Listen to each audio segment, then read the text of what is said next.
News voice, जो हर खबर से आपको कराए रूबरू। हरियाणा के पूर्व मुख्यमंत्री ओम प्रकाश चौटाला आज रेवाड़ी पहुंचे, जहां उन्होंने तीसरा मोर्चा के गठन को लेकर फिर से एक बड़ा बयान दे डाला। उन्होंने कहा कि विभिन्न दलों के नेता जल्द ही एकत्र होकर तीसरे मोर्चे का गठन करेंगे और साथ ही कहा कि जब देश में बनेगा सशक्त तीसरा मोर्चा तो इस कुशासन का अंत भी जल्द ही होगा। चौधरी ओम प्रकाश चौटाला का यह बड़ा बयान रेवाड़ी में सामने आया, जहां उन्होंने कहा कि हरियाणा में भाजपा जजपा के गठबंधन को लेकर चौटाला ने कहा कि गठबंधन तो होगा, लेकिन तीसरे मोर्चे का गठबंधन यहां पर होने जा रहा है। मौजूदा सरकार को चौधरी ओम प्रकाश चौटाला ने एक बार फिर लुटेरों का गिरोह बताया है और कहा कि सिर्फ लूट में ही यकीन करती है मौजूदा सरकार, इसीलिए लुटेरों का ये एक बड़ा गिरोह है। जजपा का इनेलो में विलय के सवाल पर चौधरी ओम प्रकाश चौटाला ने कहा कि केवल भाजपा ही नहीं, कोई भी दल हो सकता है तीसरे मोर्चे में शामिल।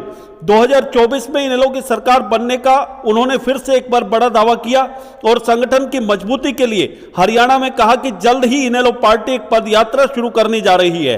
हरियाणा में मुख्यमंत्री बदलने के सवाल पर भी चौधरी ओम प्रकाश चौटाला ने केवल इतना ही कहा कि यह काम हमारा नहीं, केंद्र सरकार का है, इस बारे में केंद्र सरकार ही सोचे।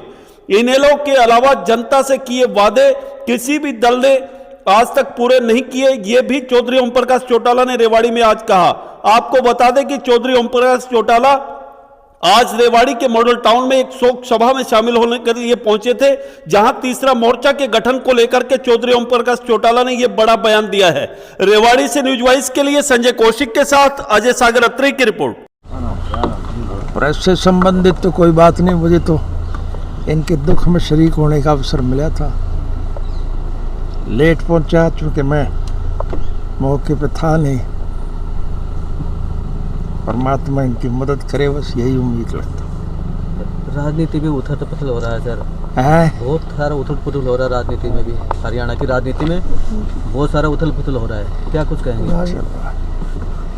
ये आज का विषय नहीं है, इस मामले में जब अब मौका आएगा मैं आपको बताऊंगा। तीसरा मोर्चा बढ़ाने की बात करें, आज इस देश का हर नागरिक, हिंदू मुसलमान सिख ईसाई चमार धाणक वाल्मीकि रेगर खटीक खाती कुम्हार लोहार सुनार मणिहार नाई तेली धोबी मोची ब्राह्मण बनिया व्यापारी कर्मचारी कारखानेदार और मजदूर, हर आदमी आज परेशान है, दुखी है, क्योंकि बदकिस्मती देश की ये है कि यहाँ कोई अच्छी सरकार नहीं है।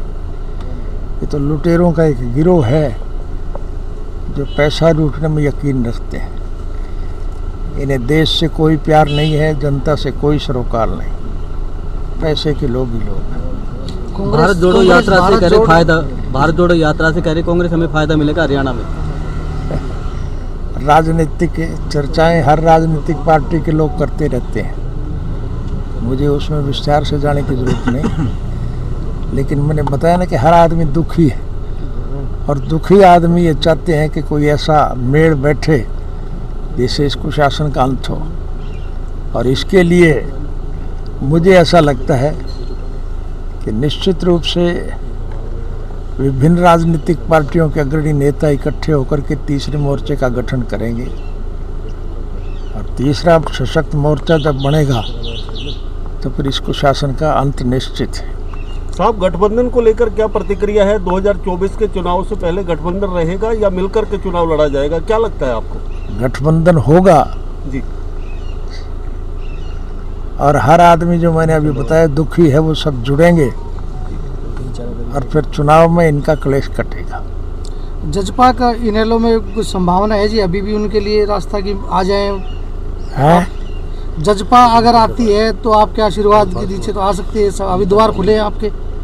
केवल जजपा की बात नहीं है जी, हमारा किसी से कोई द्वेष नहीं है जी, किसी से कोई विरोध नहीं है, हमारा कोई व्यक्तिगत स्वार्थ नहीं है, कोई राजनीतिक स्वार्थ नहीं है।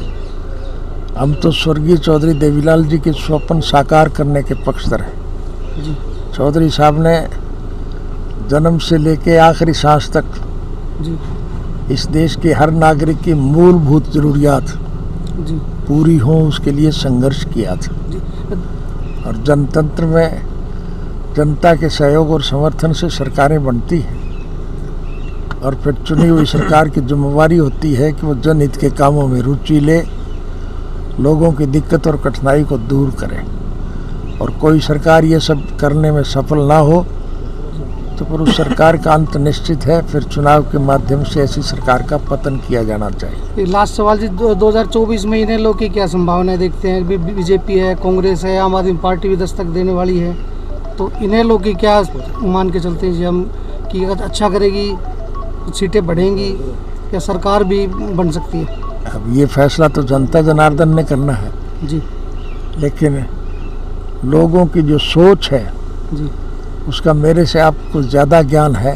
जी, आज तो हरियाणा प्रदेश की दरो दीवार पे एक बात लिखी जा चुकी है जी, कि जब भी चुनाव होगा हरियाणा प्रदेश में इंडियन नेशनल लोकदल पार्टी की सरकार बनेगी। साहब, एक इनेलो जो है पदयात्रा करने जा रही है कोई फरवरी के अंदर, क्या कुछ रूपरेखा है उसकी? अभी तो उन्होंने तय किया है, अब उसके लिए रूपरेखा बनाएंगे, अलग से मीटिंग करके तय करेंगे। गठबंधन का मुख्यमंत्री बदलने की बात आ रही है, खट्टर को बदलने की बात तो सामने आई है। अब ये तो केंद्र की सरकार सोचे क्या करना है, लेकिन मैंने बताया कि इस देश का हर नागरिक मौजूदा शासन से दुखी है जी। और इसको शासन का अंत करना चाहता है।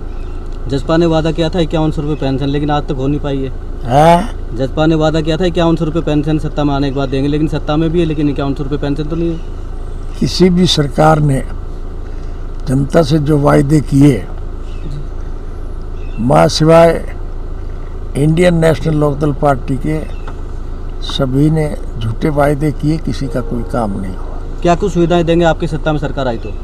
क्या कुछ सुविधाएं देंगे आपकी सरकार आई तो? अगर अतीत में हमने अच्छे काम किए हैं तो भविष्य में और ज़्यादा अच्छे करेंगे। कांग्रेस की फूट अक्सर जगजाहिर रही है, चर्चाओं में रही है। भाजपा को लेकर क्या कुछ मानते हैं, खासकर अहिरवाल की राजनीति में? मैं किसी एक राजनीतिक पार्टी के प्रति कोई चर्चा नहीं करना चाहूँगा। लोग दुखी हैं और दुखी लोग इस सरकार का अंत करने के लिए जुड़ेंगे। तीसरे मोर्चे का गठन होगा और फिर चुनाव में इस सरकार का अंत होगा। ठीक है।